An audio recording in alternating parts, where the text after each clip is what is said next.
وأفضل الصلاة وأتم التسليم على سيدنا محمد وعلى آله وصحبه أجمعين وذكرهم بأيام الله. Un verset du Coran qui nous demande de faire le rappel aux croyants, car vous savez tous que le rappel est utile. فذكر إن الذكرى تنفع المؤمنين. Que devons-nous donc rappeler aux croyants et aux croyantes? Des événements forts dans l'histoire, nommés dans le Coran Ayyam Allah, les jours de Dieu, des dates anniversaires dont nous devons avoir souvenir, surtout pas les oublier, afin que nous tirions des leçons de ce qui est arrivé à ceux qui nous ont précédés. Car l'être humain ne peut évoluer que si et seulement si il se tourne vers le passé pour l'analyser et en tirer ce qu'il y a de meilleur et l'améliorer. Et observer les erreurs et les égarements, les échecs, pour éviter de les reproduire. وَذَكِّرْهُمْ بِأَيَّامِ اللَّهِ. Rappel aux croyants les événements historiques fondamentaux. C'est un devoir. Nous sommes au mois d'août. Le mois d'août est un mois chargé en histoire. Le 21 août 1969, une date que tout musulman, toute musulmane ou tout être humain épris d'amour, de justice ne doit en aucun cas oublier. Qu'est-ce qui s'est passé de si important le 21 août 1969? Avant de vous dire ce qui s'est passé, préparons le terrain avec quelques connaissances que vous devez avoir pour comprendre ce qui s'est passé.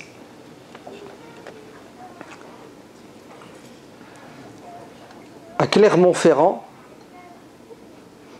en 1095, le pape Urbain II appelle l'Occident chrétien à s'unir contre un ennemi commun, le musulman.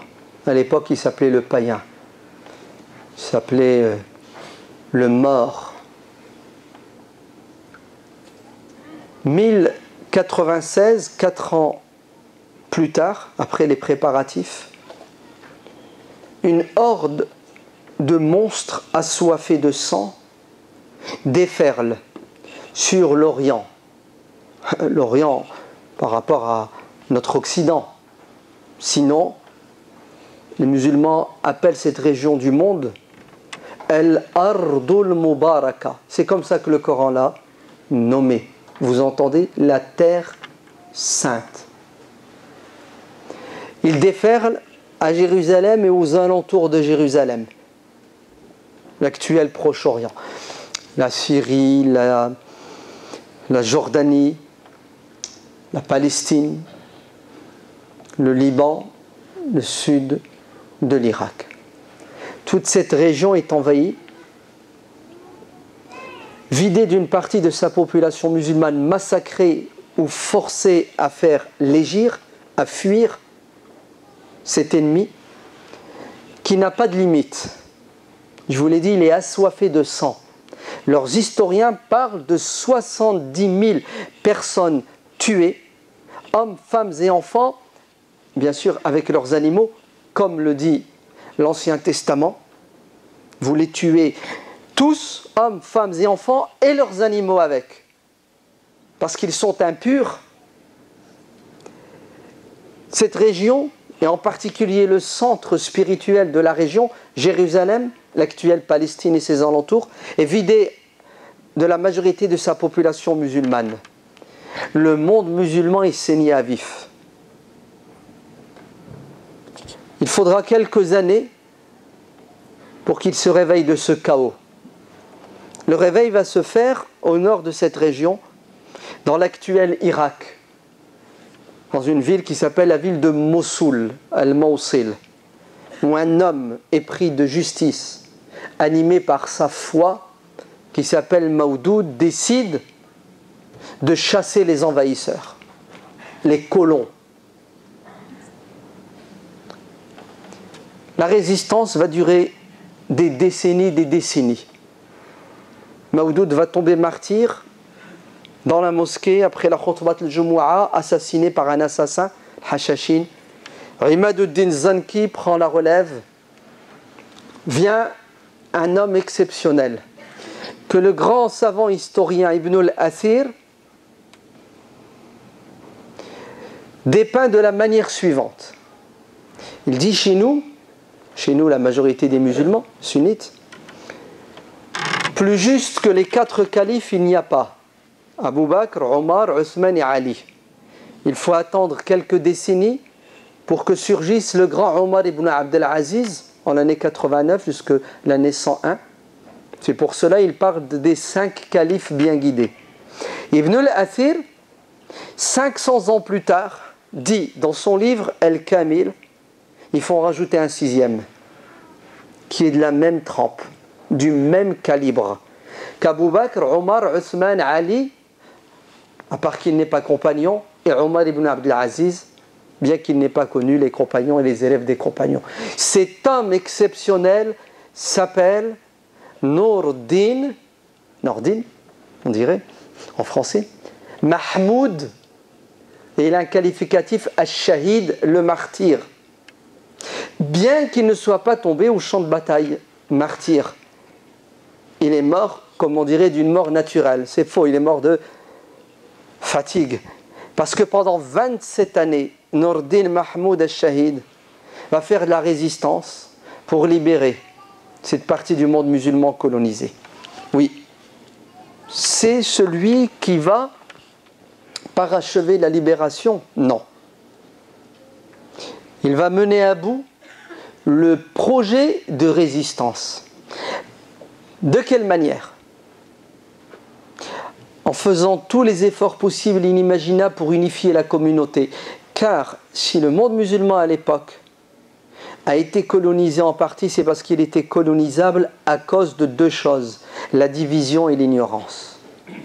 L'ignorance a pris le dessus sur la science et la connaissance, et automatiquement ça mène à toutes les déviances, et en particulier la zizanie et la fitna, la sédition. Les musulmans qui s'entre-déchirent, qui s'entretuent. Nourdin Mahmoud al-Shahid va investir dans l'éducation, en construisant des écoles, des universités, en formant des centaines et des milliers de savants, de prédicateurs qui vont réveiller les consciences, les cœurs. Et Nourdin Mahmoud al-Shahid va faire mal à l'ennemi, les nazis de l'époque. Oui, c'est notre Jean Moulin, c'est notre général de Gaulle qui a combattu ceux qui ont envahi la France. Nourdin Mahmoud al-Shahid, avec ses hommes et ses femmes, vont combattre les croisés, c'est comme ça qu'ils se nommaient. Ceux qui sont partis en guerre au nom d'une religion, non, au nom de l'interprétation d'une religion, le catholicisme, qui avait pour credo « Tuez-les tous, Dieu reconnaîtra les siens ».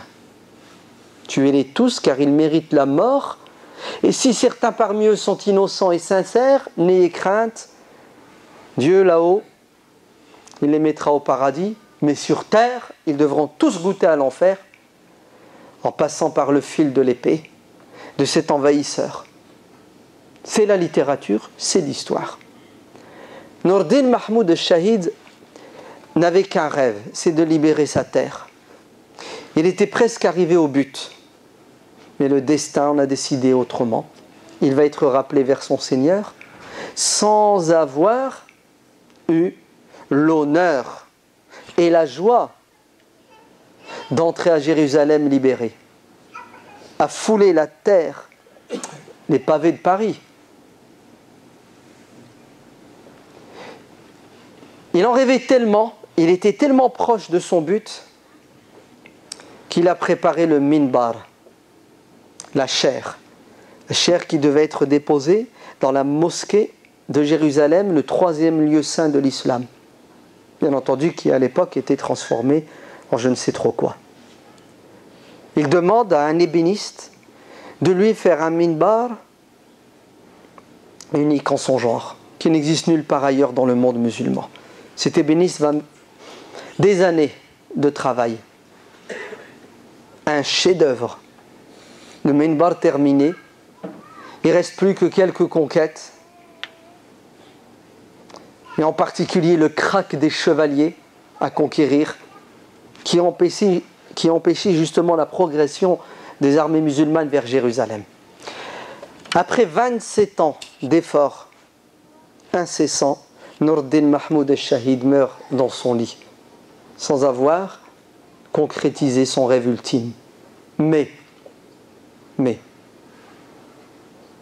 avant de partir, il a laissé la place à quelqu'un. Oui, Nur-Din Mahmoud al-Shahid avait des lieutenants.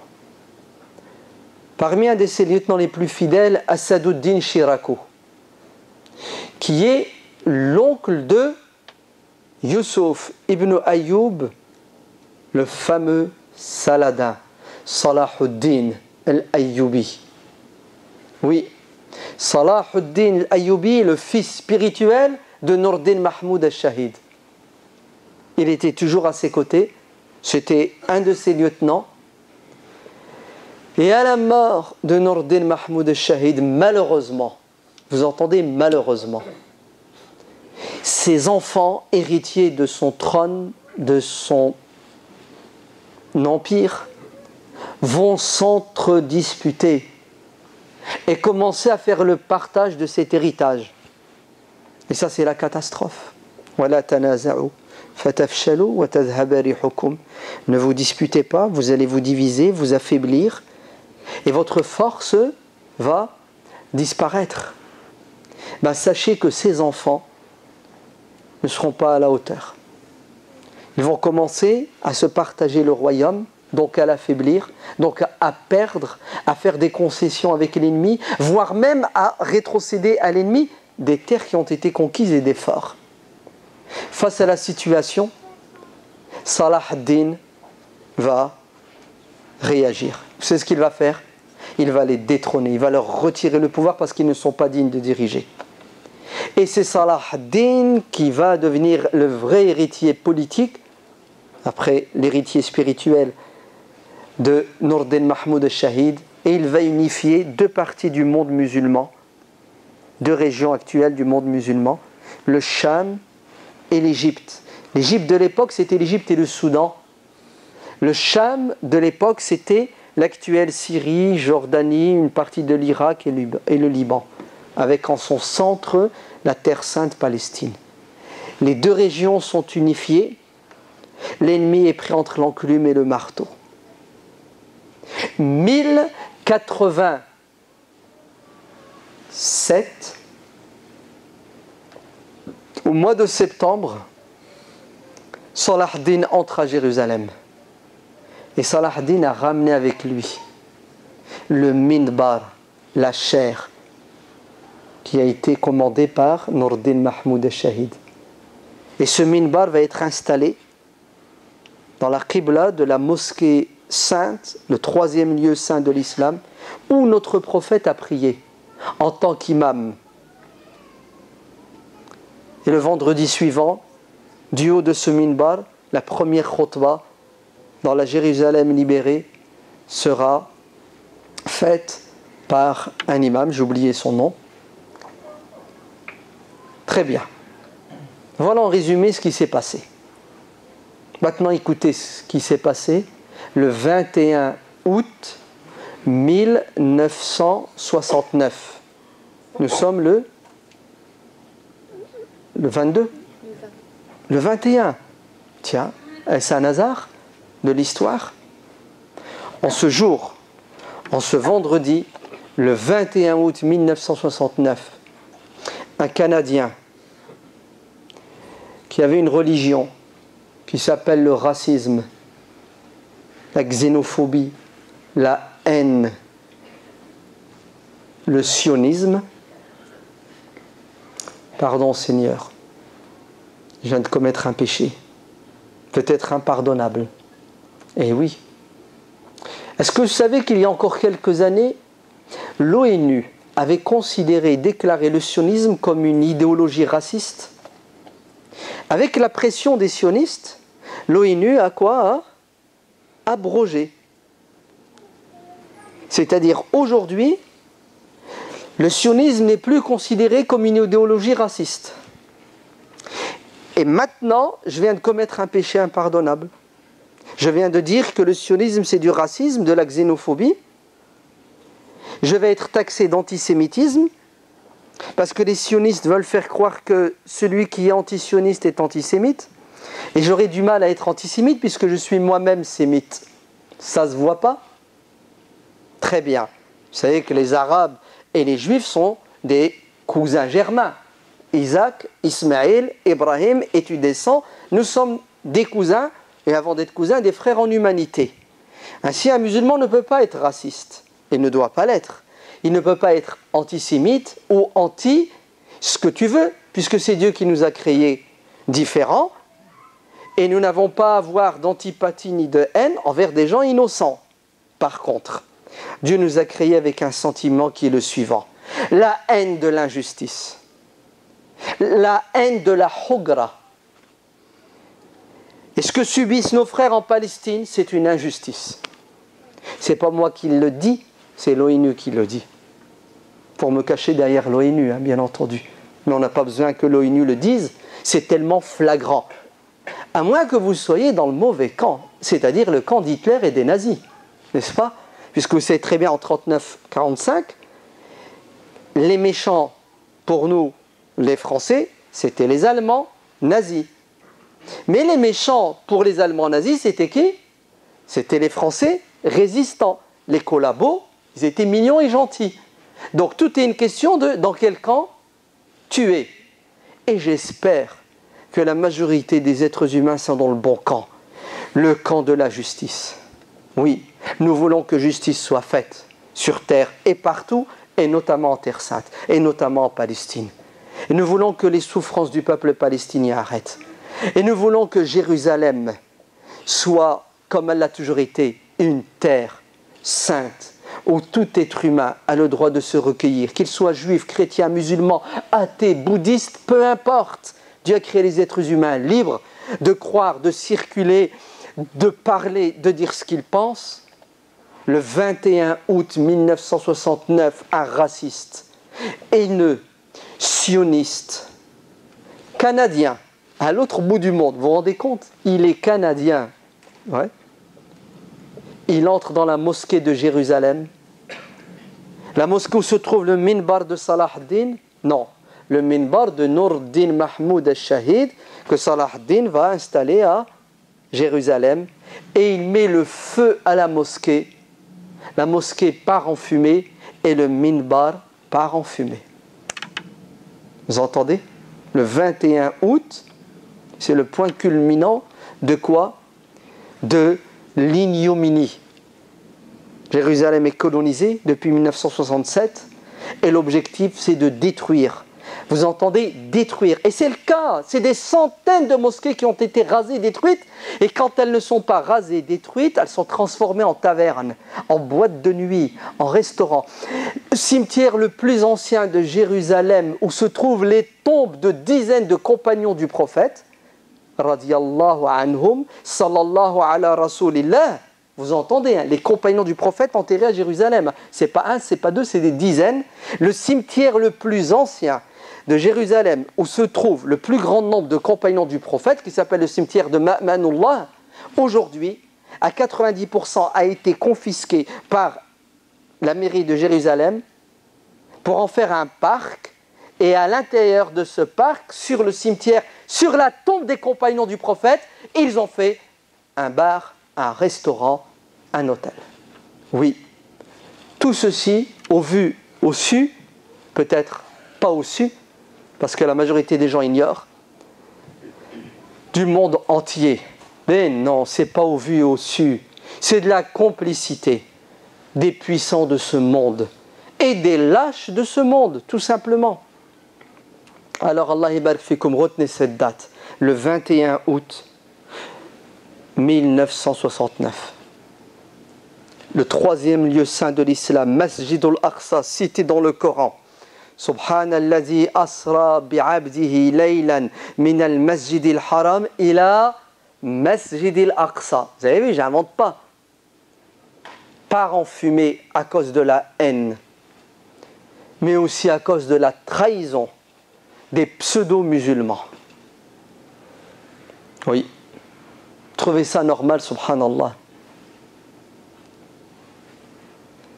Et c'est un crime. Ouais. Imaginez-vous, un instant, on va faire une fiction qui peut devenir une réalité. Attention, hein, ça commence toujours avec des rêves qui se transforment en réalité. Imaginez-vous, ouais, dans 15 jours, il y a quelqu'un qui entre dans la mosquée du prophète Mohammed sallallahu alayhi wa sallam à Médine, le Madina al-Munawwara, et qui met le feu. Il y a la tombe du prophète. Et la tombe du prophète, le feu, tout part en fumée. Vous allez être dans quel état? Vous allez être attristé, oui ou non? Est-ce que vous allez être en colère, oui ou non? Vous allez être en colère. Et pourquoi vous n'êtes pas en colère et attristé quand la mosquée du prophète à Jérusalem, puisque c'est la mosquée du prophète, hein, vous entendez? C'est une mosquée, si vous y accomplissez une prière, vous êtes récompensé, c'est comme si vous en avez fait 1000. La mosquée du prophète alayhi salam à Jérusalem part en fumée le 21 août 1969. Les musulmans vont éteindre le feu, tant bien que mal. Et qu'est-ce qu'il reste du Midmar de Nour-Din Mahmoud Shahid installé par Salah Din Ayyubi? Il reste quelques morceaux de bois brûlés installés dans le musée de Jérusalem. Et aujourd'hui, vous savez qu'est-ce qui reste dans la mosquée de Jérusalem, la mosquée du prophète alayhi salatu wassalam? Il reste des femmes courageuses. Les filles, les descendantes de Nour-Din Mahmoud al-Shahid, qui restent là 24 heures sur 24 à tour de rôle pour protéger et défendre la mosquée qui tous les jours est en sursis. Oui, tous les jours ils entrent et ils essaient de quoi? Ils essaient de détruire, ils essaient de brûler. Les hommes n'ont plus le droit, n'y ont plus accès à partir d'un certain âge, et ce sont les femmes qui se battent au vu et au su du monde entier, au vu et au su des traîtres qui dirigent le monde musulman. Dieu dit dans le Saint-Coran, وَذَكِّرْهُمْ بِأَيَّامِ اللَّهِ. Rappelez aux gens les grands moments de l'histoire, les dates anniversaires, en espérant que les consciences vont s'éveiller pour assumer leur obligation qui est de protéger les opprimés. اللهم انصر إخواننا في فلسطين وفي مصر وسوريا وكل مكان. اللهم أعز الإسلام بنا وأعزنا بالإسلام.